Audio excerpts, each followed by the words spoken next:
بب 20 سال بڑی مشکل سے ہونٹ سڑکے تھے۔ رانا مسکرایا۔ لگتی تو تم صرف 18 کی ہو۔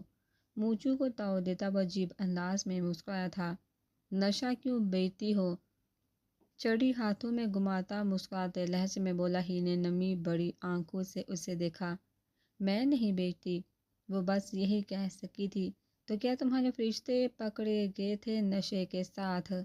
رانا کے تیکھے لہجے پر وہ ڈر کر 2 قدم پیچھے سرکی۔ اس کا دب جانا اسے بہت بایا تھا۔ سانولا چہرہ، بڑے بڑے ہونٹ، موٹی موٹی آنکھوں پر گھنے سایہ پلکیں، درمیانہ ناک، عام سی لڑکی تھی وہ۔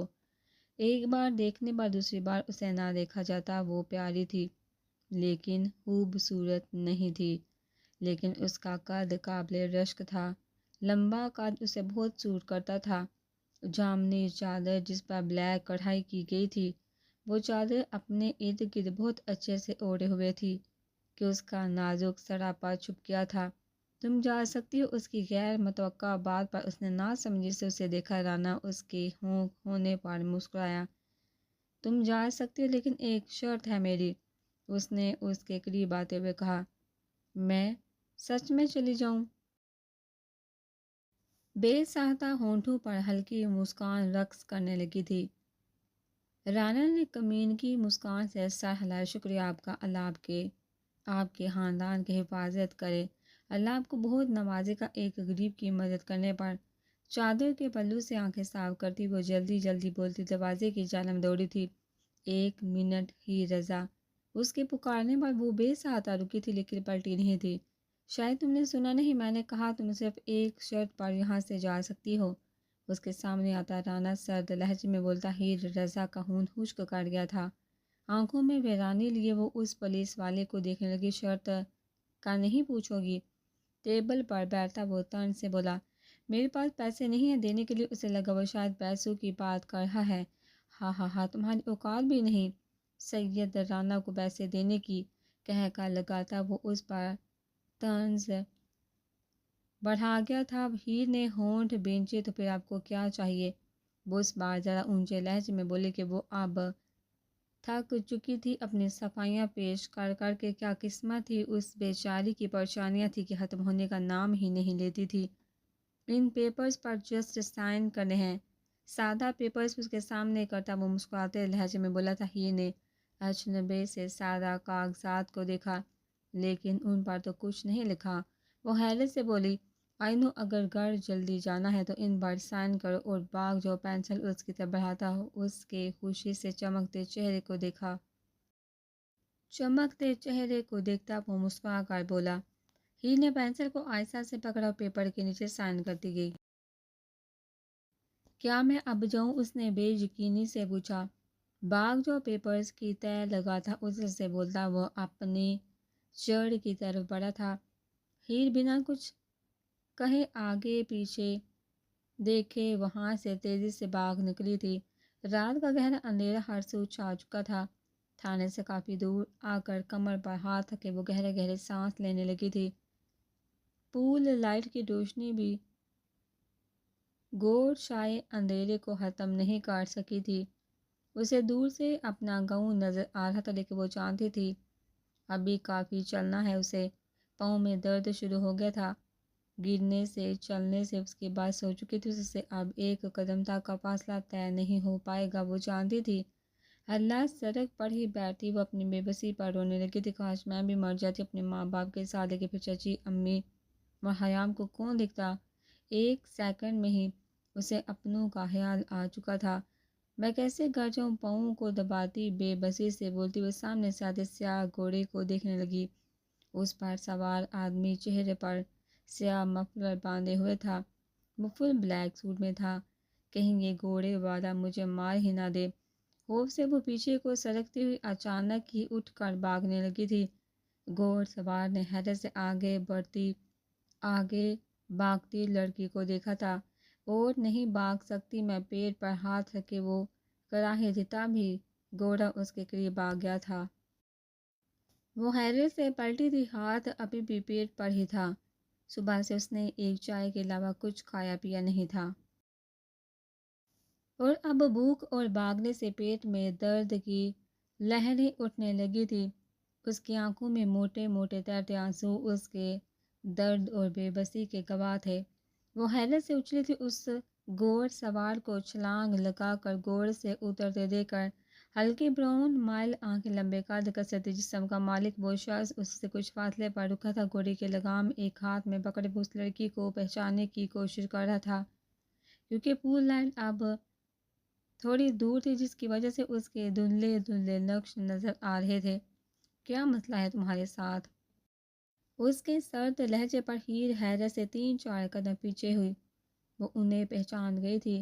وہ بھلا کیسے نہ پہچان تھی ایک ایسے شخص کو؟ اس سے نرمی سے بات کی تھی جس نے اس کی ہر بار مدد کی تھی۔ وہ کیسے نہ پہچان تھی اس کی آواز، اس کی گمبھیر آواز پر آنکھوں میں تیرتے آنسو اب بن بار کر آئے تھے۔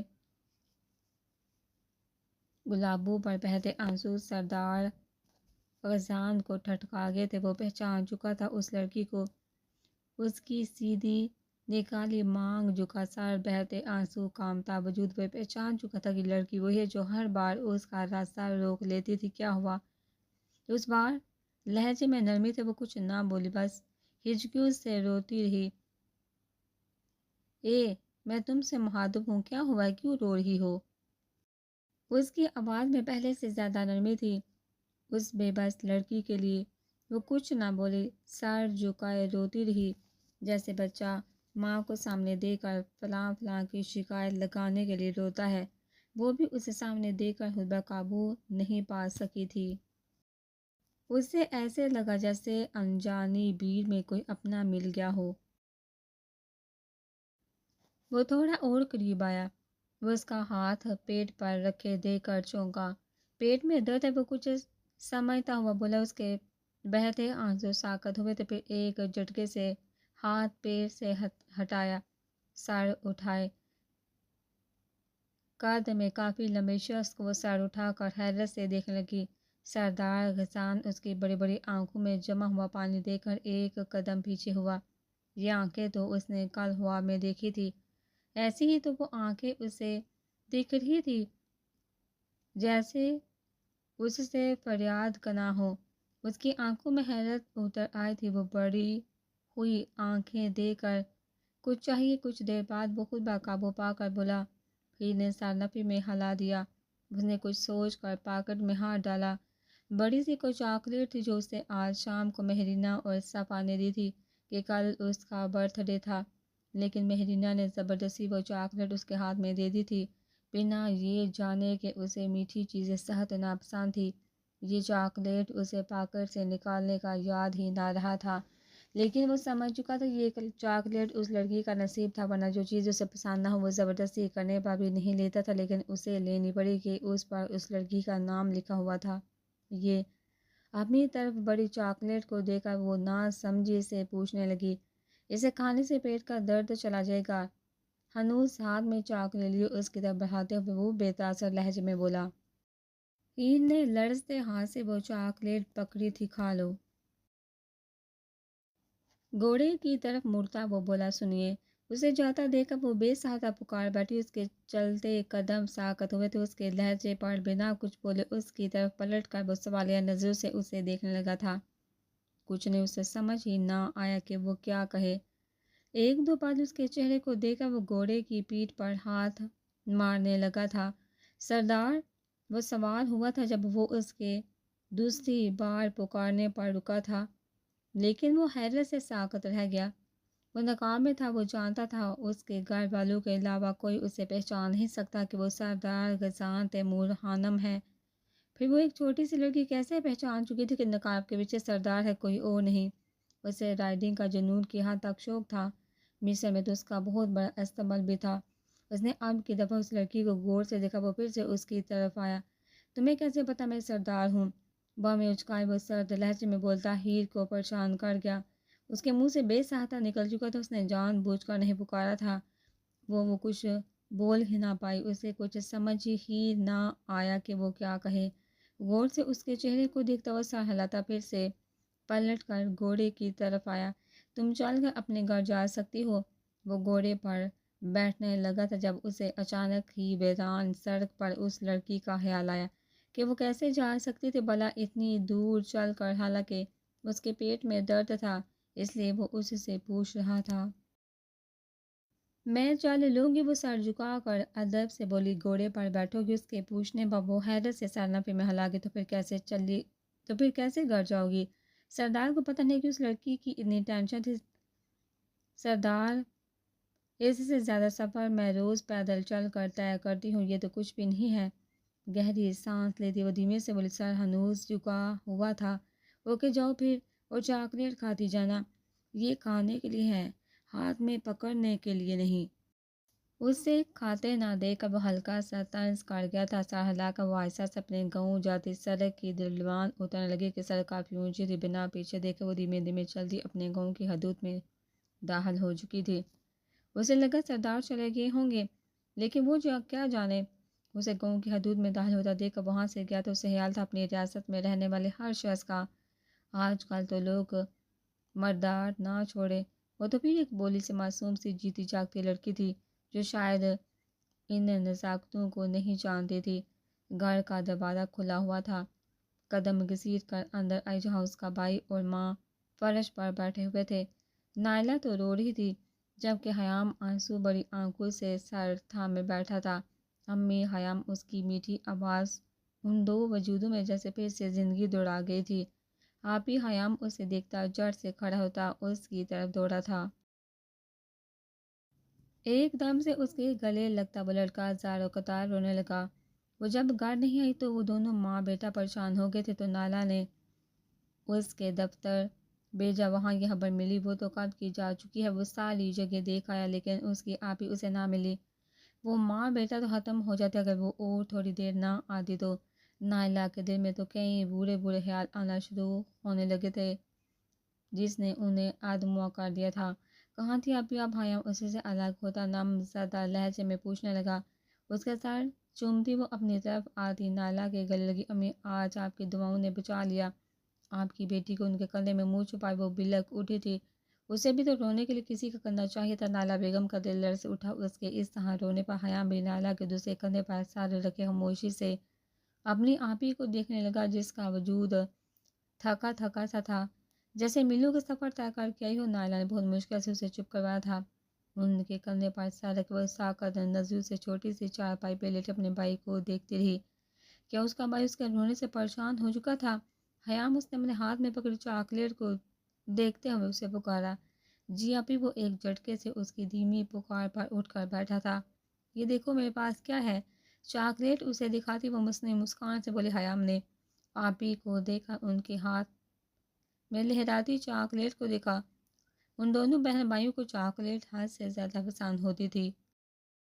چاچو سجاد ان دونوں کے لیے ہمیشہ چاکلیٹ لایا کرتے تھے اور وہ دونوں بہن بھائی پاگلوں کی طرح ایک دوسرے سے لڑتے تھے ایک بائٹ لینے کے لیے۔ آپ ہی اس کا ذائقہ بھول چکا ہے مجھے۔ خیام کے بڑے لہجے پر نائلہ ہیر نے داغ سے اس کی حالی حالی ویران آنکھیں دیکھی تھی۔ خیام ہیر نے بے ساختہ دل پر ہاتھ رکھ کر اسے پکارا۔ نائلہ نے درد سے ہونٹ بھینچے۔ ان کے دونوں بچے ہی زندگی کی مدار سے نکل چکے تھے۔ وہ دونوں ہی اپنی ہر خواہش پسند کو تیاگ چکے تھے۔ کیا وہ بھی کبھی خوشیوں بڑی زندگی گزاریں گے؟ خیام کا قد ہیر سے بڑا ہی تھا، وہ لگتا بھی ہیر سے بڑا تھا کہ وہ مضبوط جسامت کا مالک تھا، لیکن وہ ان دونوں کے لیے ابھی بھی بچہ ہی تھا۔ لیکن وہ بچہ تو کب کا حالت کی چکی میں پھنس کر بڑا ہو چکا تھا۔ ہیر کے نہ ملنے پر اس کا دل کیا تھا ساری دنیا کو آگ لگا دے، لیکن اس کے ہاتھ میں تو کچھ بھی نہیں تھا۔ بس بہت ہوا وہ اپنی جوان بہن کو آج سے گھر سے باہر نہیں نکلنے دے گا، خود کام کرے گا پڑے گا اور ماں بہن کا سہارا بنے گا۔ جب اسے کہیں سے اپنی بہن نہیں ملی تھی تو اسے لگا تھا کہ وہ اندر سے مر گیا۔ جب آپی سامنے آئی تو وہ پھر سے جی اٹھا تھا، لیکن اسے روتا دیکھ کر اس کا دل پھر سے مٹی کا ڈھیر بن گیا تھا۔ وہ کیسے آپی کو بتاتا کہ وہ آج ذرا دیر گھر نہ آتی تو وہ مر جاتا، اس کا دل بند ہو جاتا۔ آئے دن لڑکیوں کا ریپ اغوا ہونا وہ سنتا رہتا تھا۔ وہ بڑا ہو چکا تھا لیکن اپنی ماں بہن کو کیسے بتاتا؟ حیام ہم اس چاکلیٹ کے 3 حصے کریں گے، سمجھے، تم اکیلے نہیں کھانی۔ ہیر نے سب پریشانیاں دکھ کو کہیں گہرے کنویں میں پھینکتے ہوئے اپنے بھائی کے لیے پھر سے وہی ہیر بن چکی تھی جو شرارتی تھی، ہنسی سی کھلکھلاتی تھی، لڑتی تھی۔ آنکھوں میں مصنوعی شرارت سجاتے ہوئے اس نے اپنے بھائی کے بال بگاڑ کر اسے آدھے سے زیادہ چاکلیٹ پکڑائی، تھوڑی سی خود اور تھوڑی سی نالا کو دی جنہوں نے لینے سے انکار کر دیا تھا۔ آپ ہی امی والی چاکلیٹ میں آدھا حصہ آپ کا اور آدھا میرا، سمجھی۔ اب حیام نے بھی دکھ اور پریشانی کو اندر ہی کہیں سلاتے ہوئے آئی پر اچکا کر اسے یاد دلایا، کیوں تمہاری کتنی زیادہ یہ میری ہے، سمجھے تم۔ ہیر نے چاکلیٹ کی بائٹ لیتے اسے ڈانٹا، جبکہ حیام نے سرس اس کے ہاتھوں سے چاکلیٹ پکڑی اور جھٹکے سے منہ میں ڈالی۔ امی دیکھیے، اسے ذرا میں ساری چاکلیٹ کھا گیا، چول کہیں کا۔ ہیر کے منہ بسورتے لہجے پر حیام اور نائلہ مسکرائی۔ حیام نے اس کے سر سے سر جوڑا اور اپنی چاکلیٹ کو اس کے ہونٹوں کے قریب کیا۔ اس کی چاکلیٹ کا بڑا سا بائٹ لیتی وہ مسکرائی، جبکہ اس دفعہ حیام نے منہ بسورا تھا۔ نائلہ نے مسکرا کر اب دونوں کو جھگڑتے دیکھا تھا۔ یہ لڑکی ان کے لیے کسی نعمت سے کم نہیں تھی۔ وہ اللہ کا شکر ادا کرتے دونوں کو کندھوں سے لگا گئی۔ کل جو میں نے آپ کو چاکلیٹ دی تھی کہ آپ نے کھائی؟ اس کی طرف کافی کا بلیک بڑا سا مگ بڑھاتی وہ اشتیاق سے پوچھنے لگی۔ آج گھر میں ہر قسم کی دیگیں پک رہی تھی، پورے سردار محل کو فینسی لائٹوں سے سجایا جا رہا تھا اور پورے 7 گاؤں کو مدعو کیا گیا تھا، لیکن اس کے چہرے پر یہ سب دیکھ کر بیزاری سی چھا گئی تھی۔ اسے برتھ ڈے منانا صحت ناپسند تھا، عیسائیوں کی رسم کو فروغ دینا کہاں کی عقل مندی تھی، لیکن لوگ سمجھتے تب نہ۔ اس بار تو مجھے چاکلیٹ تھی، اگر آئندہ زبردستی کی تو مجھ سے برا کوئی نہیں ہوگا، سمجھے تم۔ میٹھی چیزوں سے سخت الرجی ہے مجھے، وہ کافی تیکھے لہجے میں بولا تھا۔ اس گھر میں کافی اور صرف مہرینہ کے ہاتھ کی ہی بنی ہوئی ہی پیتا تھا، یہ سب جاننے لگے تھے۔ مہرینہ نے ناک منہ چڑھایا۔ شاہینہ خانم نے کیا گفٹ دیا آپ کو؟ کلین پر بیٹھتی وہ تجسس کے ہاتھوں مجبور تھی۔ اپنا کام کرو، وہ سخت اور غصے سے بولا تھا۔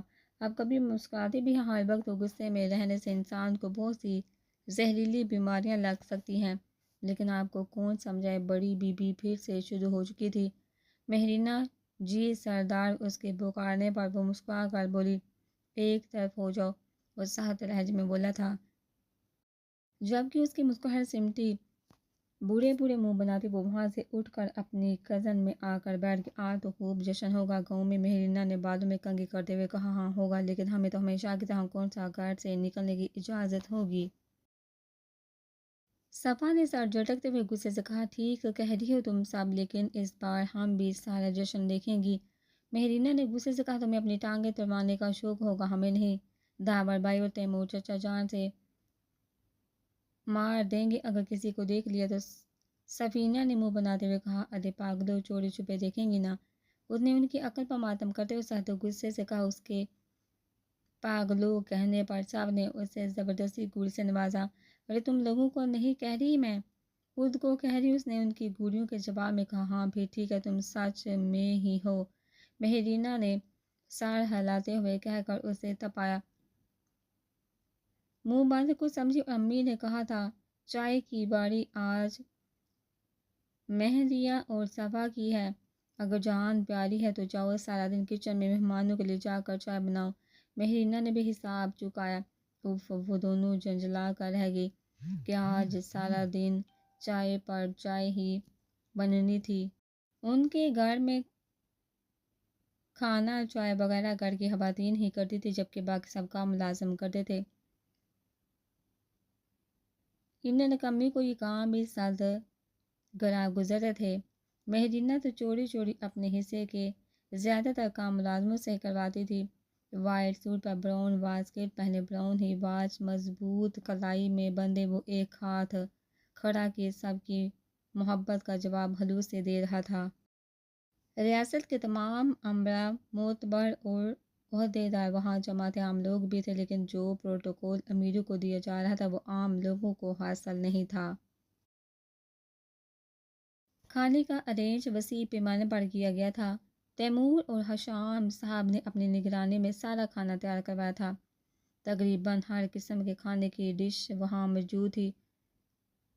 سنگی کا انتظام، کامیڈین کا ارینج، کافی کچھ پلان کیا ہوا تھا۔ تیمور خانم نے، جو کہ سردار کو ناپسند تھا لیکن اپنے باپ کی خاطر چپ تھا، سب کو کھانا کھاتے دیکھا۔ اچانک اسے اس غریب لڑکی کا خیال آیا تھا جس کی خالی آنکھیں بہت کچھ اپنے اندر چھپائے ہوئے تھی۔ خادم جی سردار، اس کے دھیمی آواز پر بھی خادم جی جان سے مخاطب ہوا تھا۔ یہ جتنے بھی کھانے ہیں تھوڑے تھوڑے سارے پیک کروا کر اس لڑکی کے گھر بھجوا دو۔ اس کے سرد لہجے پر خادم نے ایک پل کو اپنے سردار کو دیکھا، پھر احترام سے سر جھکا کر وہاں سے نکل گیا۔ گہری سانس لیتا ہوا تیمور صاحب کی طرف بڑھ گیا جو اسے اپنی طرف آنے کا اشارہ کر رہے تھے، شاید کسی شخصیت سے ملوانا تھا۔ اوپر چھت پر دونوں کوہنیاں منڈیر پر رکھے نیچے کی طرف جھکی وہ دلچسپی سے وہاں ہوتی محفل کو انجوائے کر رہی تھی۔ اس دعوت میں صرف مرد حضرات ہی موجود تھے۔ ایک طرف توپوں کا ریل لگا ہوا تھا۔ مہرینہ نے سردار کو دیکھا جس کے آگے پیچھے سنگر گرل گم گم کر گا رہی تھی، جبکہ سردار کے انداز میں سرد سا تاثر موجود تھا۔ اسے بیہودہ چیزیں سخت ناپسند تھی۔ مہرینہ نے موبائل نکال کر کیمرہ زوم کیا اور سردار کو بڑے آرام سے کیپچر کیا تھا۔ اس کے ہاتھ سے موبائل چھوٹتے چھوٹتے بجا تھا کہ سردار غزال کی سرد نظر اچانک ہی کالے لباس میں ملبوس مہرینہ پر پڑی تھی۔ لب دبا کر وہ وہاں سے بھاگتے راستے میں 2-3 بار گری بھی تھی لیکن سانس بحال اپنے روم میں آ کر ہی گیا۔ اس نے بیزاری سے اپنے سامنے سنگر کو دیکھا جو گانا گاتی اسے ہی دیکھ رہی تھی۔ وہ لب دبا کر اسٹیج سے نیچے اترا اور سب سے طبیعت خرابی کا کہتا بنا کسی کی سنے تیز قدموں سے وہ محل کے اندر کی طرف بڑھا تھا۔ اس کے جانے کے بعد داور نے سنگر کو پھر سے شروع ہونے کا اشارہ کیا تھا۔ مہرینہ اس کے کمرے میں آتا اسے نہ پا کر وہ آواز لگانے لگا تھا، لہجے میں بھرپور غصہ تھا۔